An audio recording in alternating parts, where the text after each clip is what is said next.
والله يدعو إلى دار السلام ويهدي من يشاء إلى صراط مستقيم.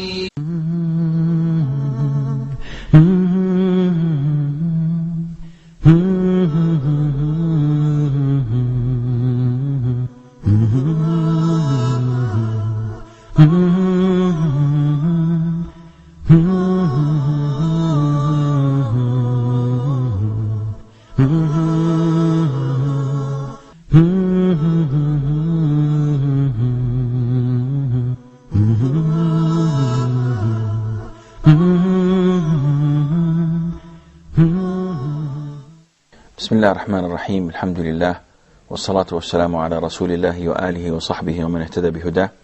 Dear brothers and sisters in Islam, Assalamu alaikum wa rahmatullahi wa barakatuh.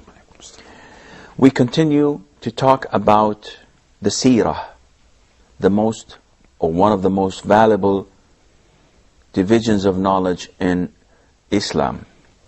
The division that deals with the biography of the Prophet sallallahu alaihi wasallam, the mercy to mankind. We talked about the things or the events that took place before he was born, and then we talked about his birth sallallahu alaihi wasallam, and now we're talking about how he grew up. The Prophet alaihi salatu wasallam grew up as a normal boy, yet he was known to be quiet. He never put himself in trouble, and he worked as a shepherd as he was in the custody of his uncle Abu Talib. We are told that the Prophet ﷺ had never ever committed a major sin, and there are few narrations that say or tell us that the Prophet ﷺ once attempted to go to the city and do what everybody else does, you know, as a young, to have some fun. And we were told that he once asked one of his colleagues to take care of his sheep, and he went to town just before sunset.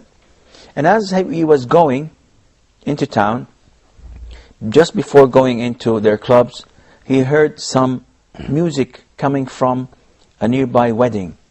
So he listened to the music and he fell asleep, and woke up the following morning as the sun was in the middle of the sky. So he knew that it was not meant to be for him to associate himself with such joyfulness that may lead to something that is not permissible. Throughout his years, not a single negative incident took place about our Prophet ﷺ. So usually, as we grow up, people remember us for a black spot in our history. They say, you remember when you broke that window? You remember when you had a fight with that man?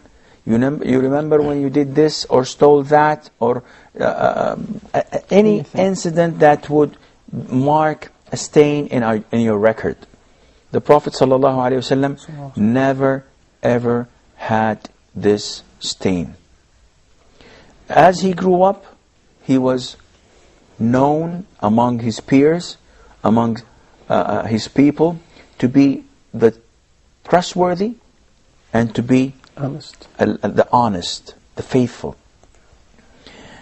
To the extent that people, before leaving, would go to him as if he were to be a bank and put their deposits, put their belongings with him. Because remember, at the time of the Prophet ﷺ, there were no banks, no institutions, no governments. So it's survival of the fittest. Yeah. If you're strong, you could easily go to your neighbor and take his money and maybe kill him. Nobody would be able to talk to you. And that is why they had hilf al-fudul, which is a treaty which was done before the revelation of the Prophet ﷺ. This treaty, as the history books tell us, was initiated because one man once came and had a transaction with Al-As ibn Wa'il, who was one of the dignitaries of Mecca. And Al-As ibn Wa'il deprived this man from his right. He did not pay him back what he deserves. So the man was furious and started to shout in Mecca, "Is this the way that you treat your people? Is this honest? Is this justifiable?" So the other dignitaries of Mecca gathered and they said, "No, this is unacceptable. We have to put an end to that." And they went to Al-As ibn Wa'il's house and they took the man's belongings and gave it to him. And from then they had this treaty, they had this agreement not to allow anyone to betray or to be unfair to those who come to Mecca. This was at the time Prophet Muhammad ﷺ was young? This was at the time of the Prophet, when the Prophet ﷺ was young, and he himself said that I was called to join in this treaty or in this agreement, where if I were to be called for a similar one in Islam, I would have accepted, because it was something honorable, something that was just and fair. Throughout his youth, as mentioned before, the Prophet was known to be, alayhi salam, the trustworthy and the honest. And whenever they see him, they would say, "Here comes the truthful or the trustworthy, the honest Muhammad sallallahu alaihi wasallam." He was not a shepherd for too long. He started working in trading. And there was this fabulous woman who was wealthy and was a descendant of a noble family, and at the same time who was beautiful. But she was not married. She was twicely widowed, and she had children. And she used to ask men to trade for her. So she would give them money, and she would ask them to travel to the Sham, or up north, or to Yemen, and whatever profit this man makes, she takes 80 and gives him 20, or whatever percentage they agree upon. Even women were traders. Women were traders, and Islam allows this. Islam allows Or women... providing her husband is dead, or... Is the what? Her husband was dead? Yes, she was widowed twice. She was a widow. Yes. She did not have a husband at the time. She had lots of money. And Islam allows this, though we're still at the early stages. We have not yet encountered Islam. But nowadays, if a woman has money, she has all the right to invest her money and work to enlarge her fortune in the permissible ways and within the Islamic boundaries. Khadija, may Allah be pleased with her, and this was the woman's name, she heard about Muhammad ﷺ and his honesty. So she proposed to him that he takes part of her money and buys goods with it and trade with that money to invest it. He went on one journey with one of her slaves. It's called Maysara. And when they came back, she was surprised to find that he made so much profit, not like any other man before him. And he was honest. He did not keep anything for himself. On the contrary, he gave her everything, awaiting for her to give him his percentage. She sat with her slave, Maysara, who told her astonishing stories about his honesty, kindness, about his truthfulness, never saying a lie, never breaking a promise, about being so kind to everyone around him. Being tolerant with traders and sellers. He, again, was the perfect human being. So whatever you can imagine, he was that man, alayhi salatu wasalam. The minute Khadija heard this, she could not help herself but to fall in love with him. Being an honorable and respected woman, and knowing that he was, alayhi salatu wasalam, an honorable man and a truthful and trustworthy person, she sent one of her friends just to mention her name and to test him if he is willing to get married or not. So the woman went and talked to the Prophet ﷺ and started mentioning Khadija and how lonely she was and how the good attributes about her.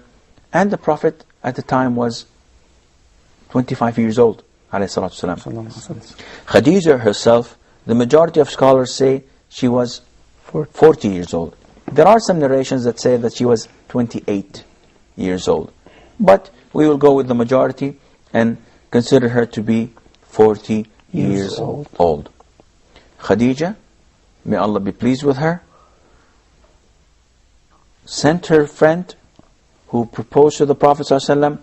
The Prophet agreed on accepting her. So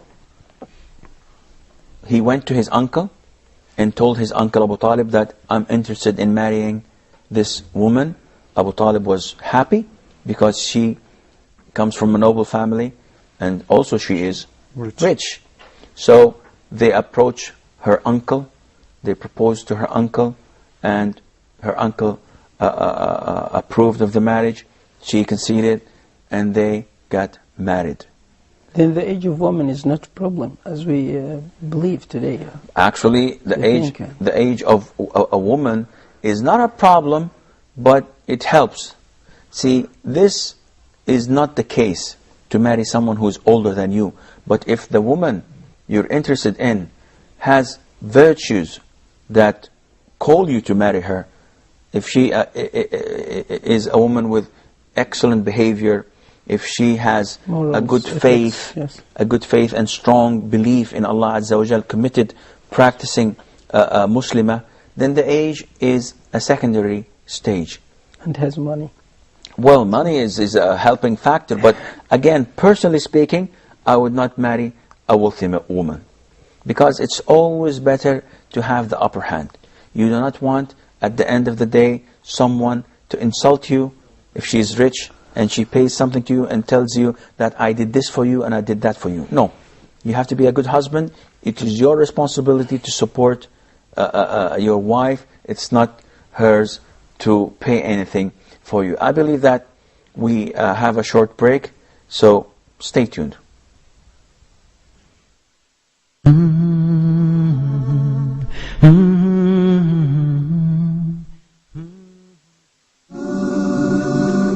So this is an open invitation for everybody to recognize God and enjoy His blessings in this life and His mercy in this life and in the hereafter as well. Allah, Ar-Rahman, Ar-Rahim. Each name has a meaning. Each name signifies a nature of Allah the Almighty which no one shares or is compared to Allah in it.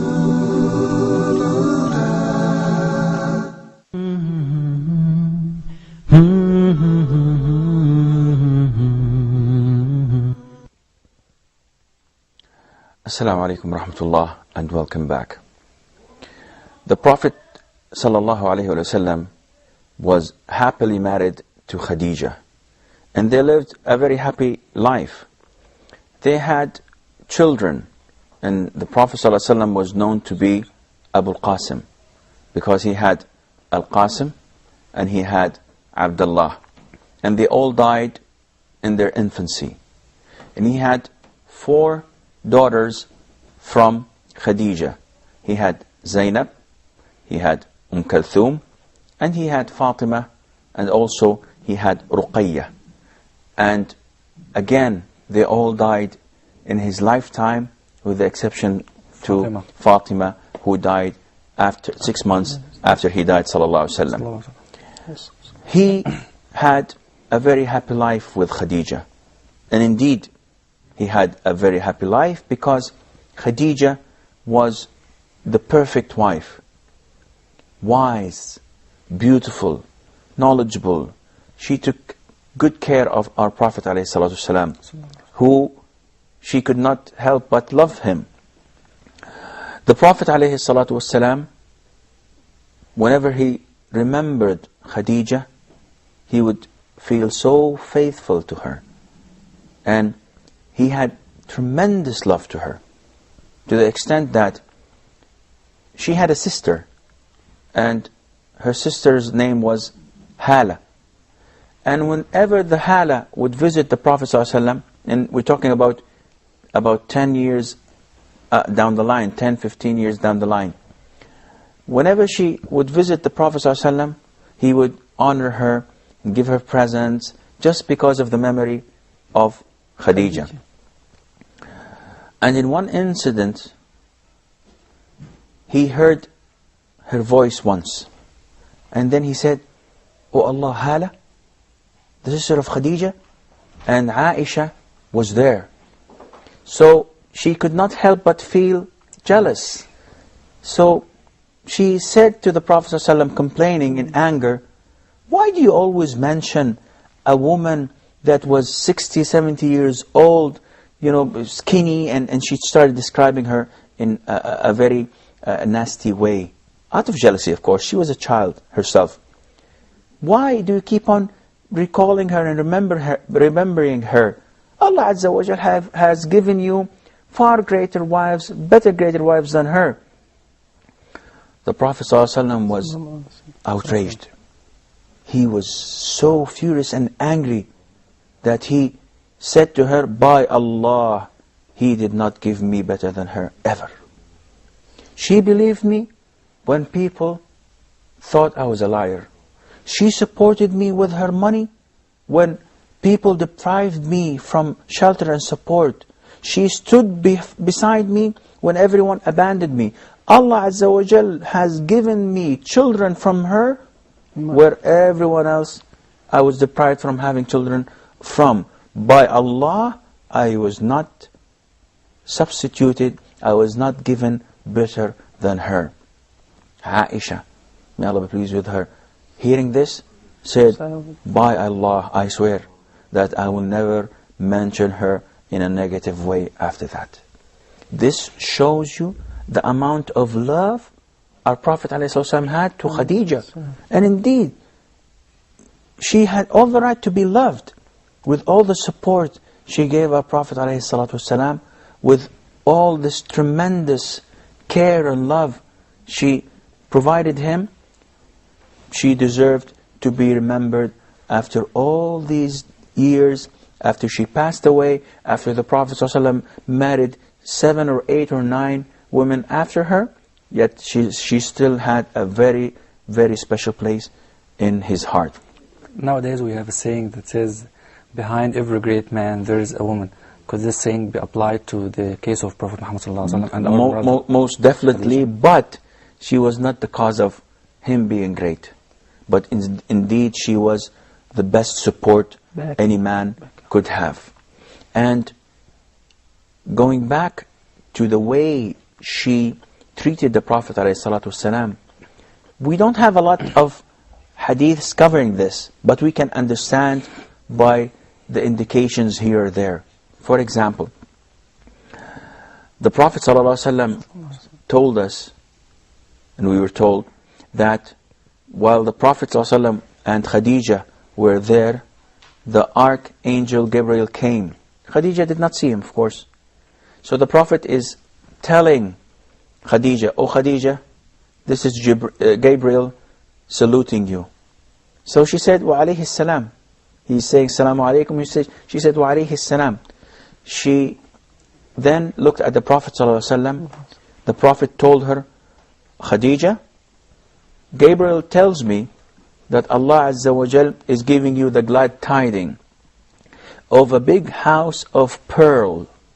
A big pearl that is your house. And in this house there is no tiresome. You will not be tired, and there is no loud noise of nagging, of people shouting. It is quiet, and it's a big pearl, and you don't have to work in it. So this is a glad tiding, and this house is where?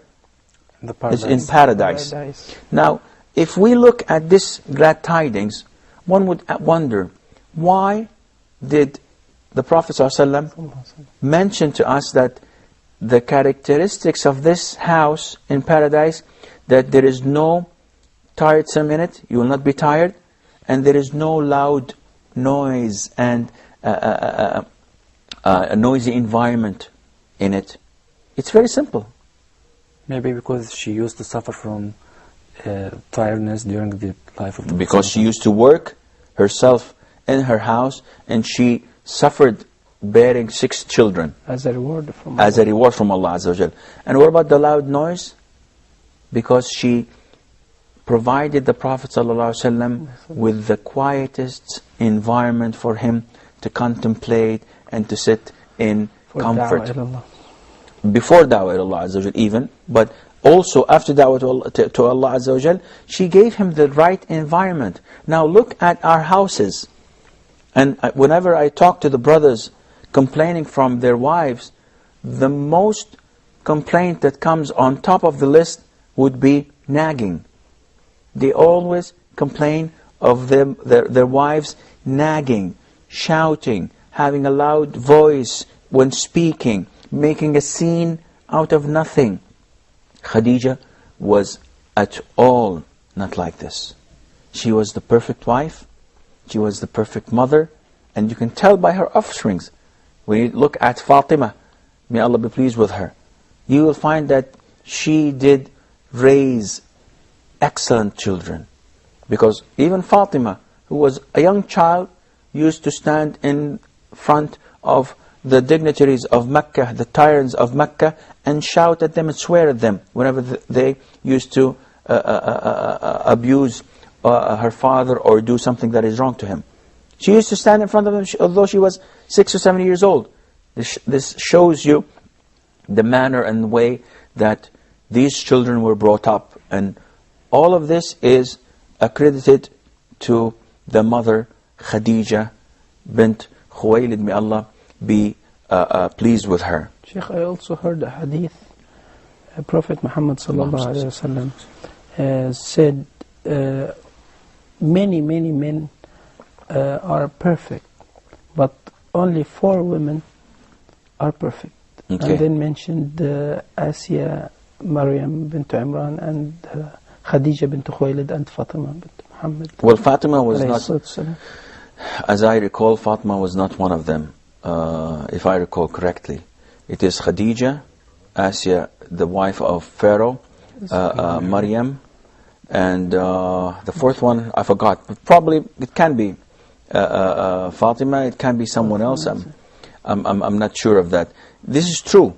Khadija was among the 4 women that were perfect, because she was the perfect woman in the sense of her intelligence, of her wisdom, of her beauty, of her kindness to her husband. Because a woman can be ugly, but be the perfect wife at the sight of Allah Azza wa Jal, because she's doing whatever she can to help and to provide her husband with a safe haven, with a nice house to live and be there.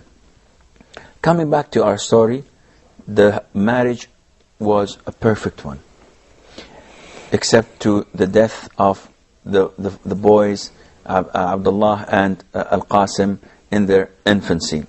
And the Prophet Muhammad sallallahu alaihi wasallam had never got married on Khadija? No. The Prophet sallallahu alaihi wasallam never took another wife until Khadija died, which shows the devotion and love that he had for her. And we have to know that the Prophet ﷺ was 25 years old when he got married. And when he remarried again, it was said that he was 50 or 52 years old. So throughout this time he only had one wife. And this wife was not a virgin. She was twice wedded before, which meant that it was not on the top of his list to have sexual relations. He was not a man of sex-driven, as the Westerners and the enemies of Islam try to portray him. Otherwise, he would have married again and again and again. Or he would have chosen someone who was in his age or younger to enjoy himself with. But he did not even think of this until he was 50 or 52 years of age, which shows us that the Prophet ﷺ is not as his enemies portray him to be. Now, throughout this marriage, as mentioned earlier, they had a very stable life. But there were many events that took place just before his revelation. Everybody still trusted him.